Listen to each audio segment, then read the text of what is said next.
This is CES Tech Talk. I'm James Kotecki, exploring the trends shaping the world's most powerful tech event, CES 2025 in Las Vegas. And we are diving back in for another insider look at what's creating buzz on the show floor. And once again, who better to keep us in the know than our official CES hosts, the content creators bringing us show floor highlights across social media at CES.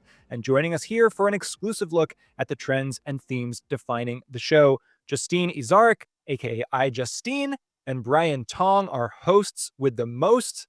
Welcome again to CES Tech Talk. Thank What's up, you. James? So excited to be back. Back again, back at it, Jay. Back at it for another round, and let's go with AI as our topic du jour because it's the topic everyone's talking about. No surprise there. But let's evolve the conversation a little bit beyond the gee whiz and actually talk about what's interesting, what's practical here at CES 2025. What's real? Brian, let's start with you. I always think about this when we first talk about AI, is that AI has been around for a while, right? Behind the scenes in technology, but it is becoming more to the forefront, and also from a consumer standpoint and a productivity standpoint. So I think maybe AI feels like a more buzzworthy word now over the past, I guess we would say 3 or 4 years. But there is a lot of things that happening that has moved the conversation forward. I think a lot of times what we see here at CES when someone says, okay, how is AI going to help me? Easily, I mean, productivity is going to be one of them, just from a standpoint of taking care of maybe some of the more mundane tasks to make things more efficient, to allow us as humans maybe do more creative or higher level thinking when it comes to random daily tasks versus creative tasks. I think that is a big way it can help us. But also from a standpoint, when I think about CES, a lot of the pitch when I see AI is just how to make things more streamlined, more efficient for us, the consumer.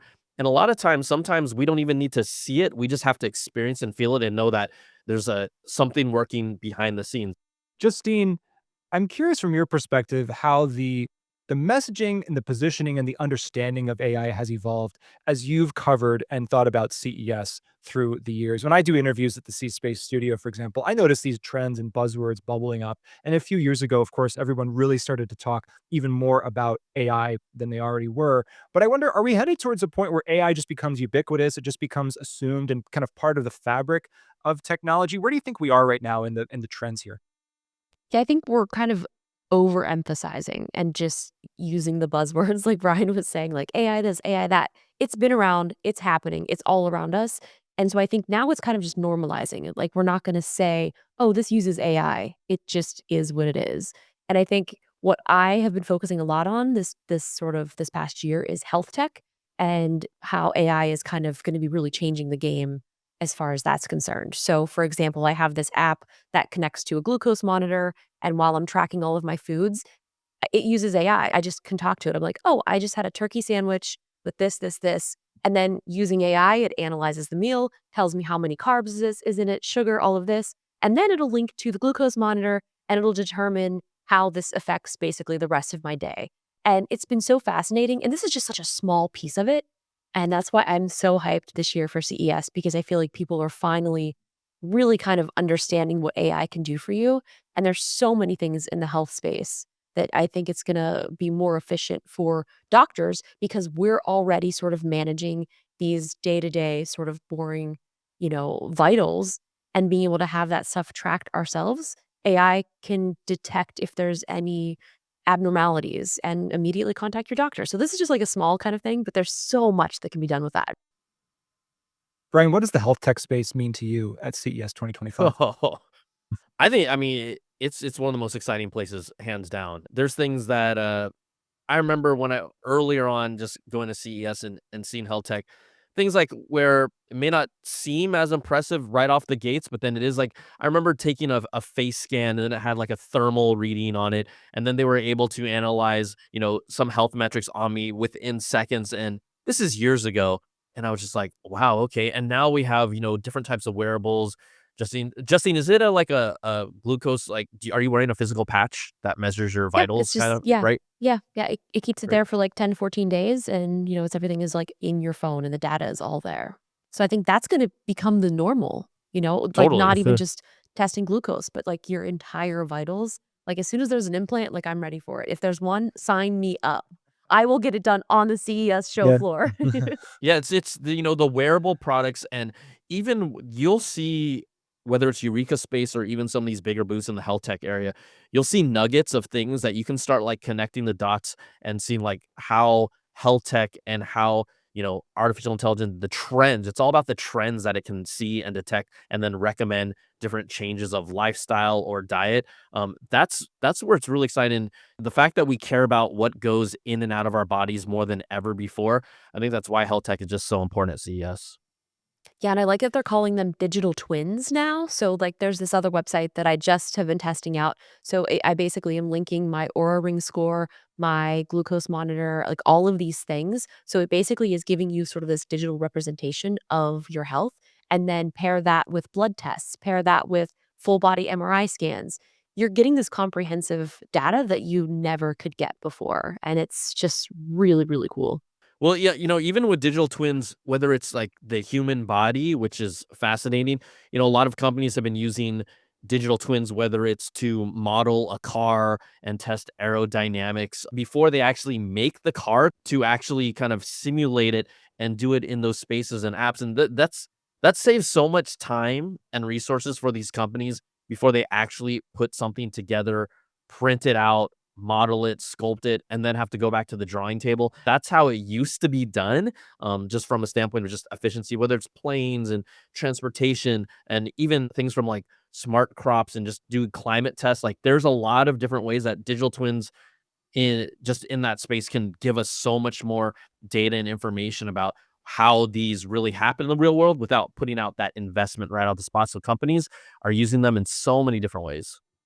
Speaking of Eureka Park, and this is the area of the show, of course, that startups go, could be a one or two person company with a booth and a dream. This is really kind of where some of these ideas that we're talking about start out and are maybe in their most embryonic and maybe idealistic form. Justine, tell me more about the relationship between Eureka Park and the rest of the show and kind of the energy that exists in Eureka Park.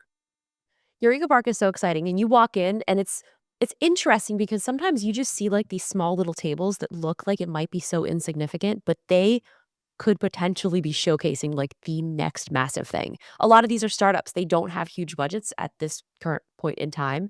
So, do not sleep on those small little tables because you never know what you're gonna see. And this is kind of the future of what will be on the show floor in future years. And there's so much tech, there's so much innovation, and because a lot of these people are kind of new to all of this, the energy is just unmatched. Everyone is excited. They're so hyped to tell you about their products. So going there is sort of like getting a sneak peek into what the next 5 to 10 years is going to be like on the actual CES show floor. Brian, do you have any specific memories of Eureka Park from the last couple of years that really stand out to you as the kind of thing you can see there? 100%. I would say, just to add on, the Eureka Park to me is really the heartbeat of CES. I mean, it captures the spirit of innovation and really what we're all here for, with this goal of, you know, learning about new tech, exploring new tech, and having this new tech really take off and be a part of our lives. I remember back in the day, I've talked about this story a few times, but you have a company like GoPro that literally just had like a tiny table. This is before this any idea of an action camera was even remotely on the radar of everyone, and look at where they are now. Even just last year, we had this like, remember that massage table, Jay, that had that little, like, it was like the single hand, and, Yes. and it felt like a real hand on your body. And it was a demo, but feeling that, I was just like, if they could make something like that with two hands, and they probably will this year, I don't know. But there's nuggets that there was like a That is relaxing telescope. and bizarre at the same time. It There's a is, little it is, unsettling, right? but Right. really cool. Right?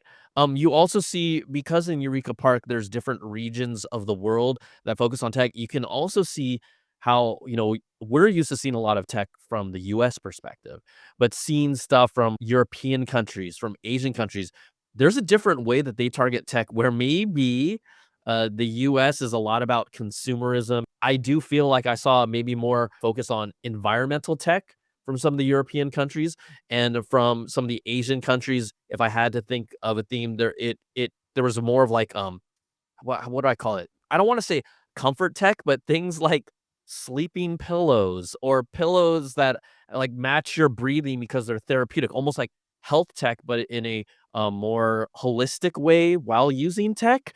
I also think it's fascinating to see how countries look at tech differently from the way that we do. I want to ask you both, and maybe a meta question, a process question about how you both approach CES. So, someone is listening to this and is just trying to figure out, okay, what are these trends that are coming out of the show? How do I think about it on a holistic macro level and what CES 2025 means? And they can obviously, hopefully, if they listen to this podcast, they're definitely following your coverage on social channels at CES.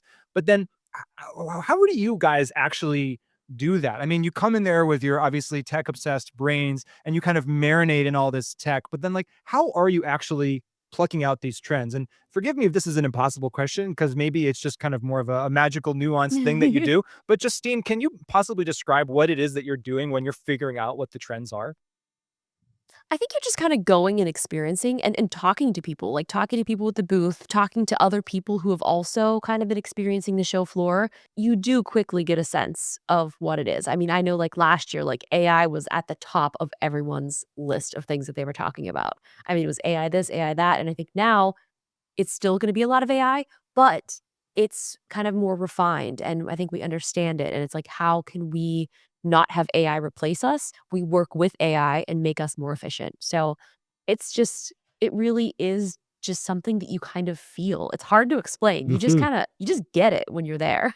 And obviously, Brian and I are covering, so we're gonna be showcasing a ton of stuff here as well, so we'll help guide you, don't worry. Yeah, I think when you approach it, it depends. How about this? Like, from someone who's never been there, it's like absorb everything you can. Definitely go to all the different themed sections and feel your way through it, and you'll come out with some of your own kind of nuggets and pull from it. When we can, like, Justine and I are working like the whole day, but I know that we still make a little time after we're done to go walk the floor. And I do feel like when we can, really just kind of lose ourselves in it, and just it literally is talking to someone who works at a booth and asking curious questions, and you do that enough times and things just start coming together. And sometimes the trends that are the big ones at CS may not be relevant to you, and you might find a trend of your own that you're like, no, this is what I really care about. So I know it sounds corny and cheesy. I don't Should I say this out loud? But CS can be whatever you want it to be. But it really is. You make CS what it is to you, because you can go in a billion directions.